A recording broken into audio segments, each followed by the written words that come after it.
Hey guys, my name is Ronke Adekombi, aka Auntie Roro, your most impressive storyteller. I love to speak, I love to write, amongst many other things.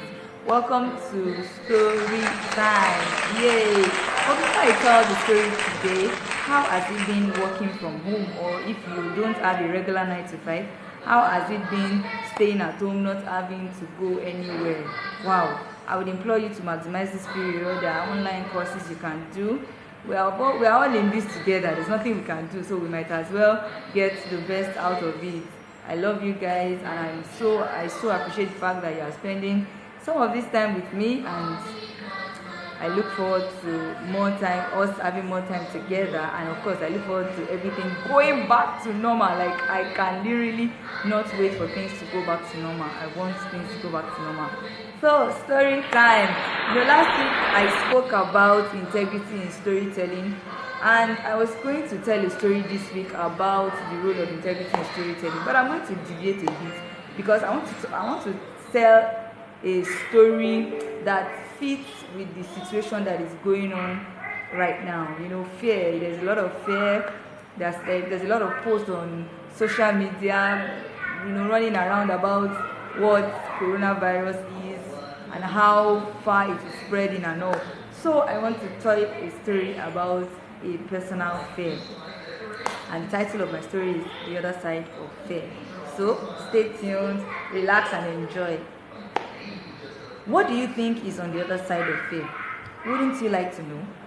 I wanted to. You see, I discovered that fear is vicious. It is not only content with holding its hostage victim, it also torments. Imagine yourself walking into a compound that has a ferocious looking dog, but the dog is locked in a cage. Imagine that you are that dog's desire. The dog begins to bark and even jumps occasionally, but it cannot really do anything because it has been caged, not just for your protection, but also for its own protection. The question is fear really that terrible? You see, humans in our natural states are limitless. No child was born fearful. We all develop fear along the way, particularly when we experience pain as a result of an action taken. The fear developed protects us from danger, but it also inhibits us from going into places where we have never been to, unfamiliar territories. People even have names for their fears. The fear of heights, the fear of dark places, you hear claustrophobia and all of that. You see, when I was growing up, I had an unreasonable fear for driving. My older brother started driving when he was just 16 years old. My parents assumed I would follow suit. After my A-level classes, having missed the 16-year-old mark, I decided to enroll in a driving school. After spending 1 month at Desco Driving School, owned by my uncle, I was ready to hit the road. My first attempt at driving was my mom's car.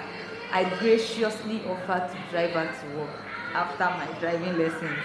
You need to know my mom to understand the precarious situation I had put myself into.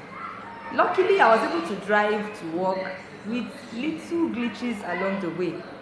This is easier than I thought. I felt. I knew going back home would be as easy. I smiled as I eased into the driver's seat, wore my seatbelt.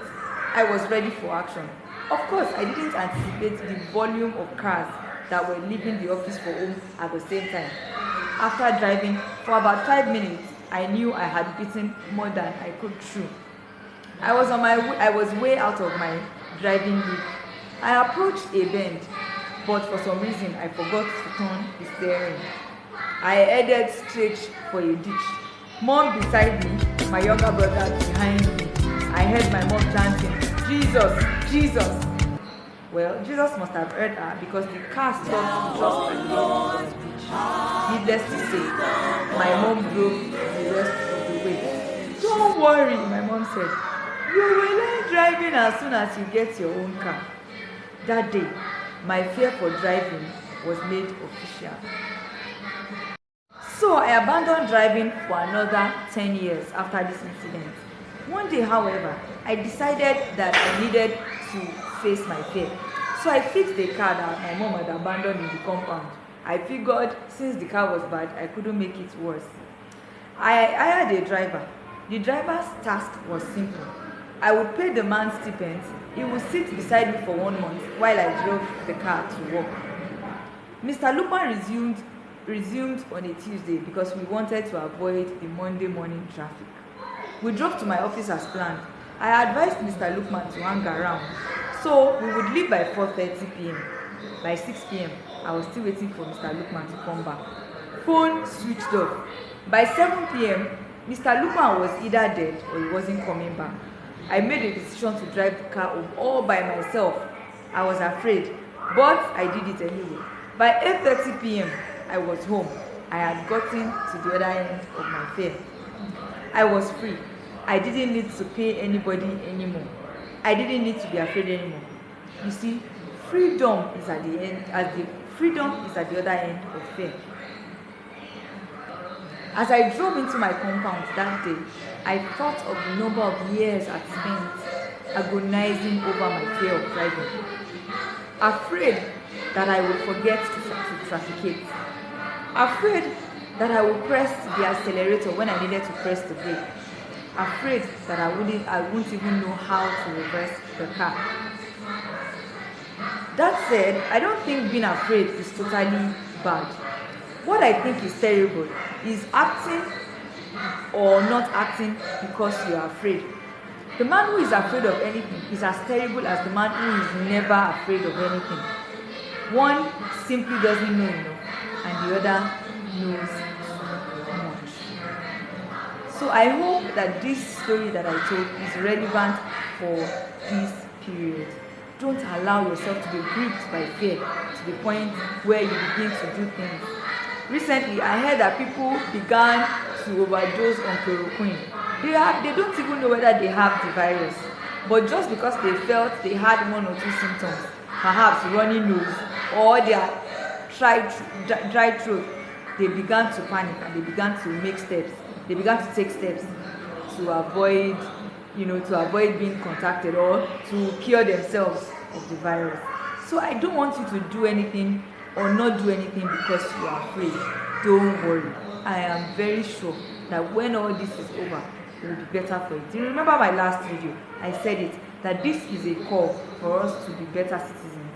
Better with handling our health, better with handling ourselves, washing of hands, better with our hygiene.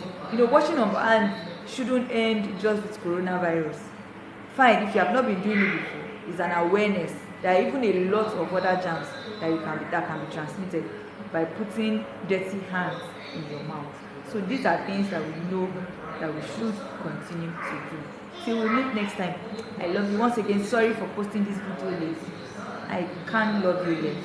Enjoy yourself and maximize your stay at home or work from home period. Je t'aime beaucoup. J'aime beaucoup. I hope I spoke that correctly. J'aime beaucoup. Je t'aime. My friend is a rust. I love you anyway.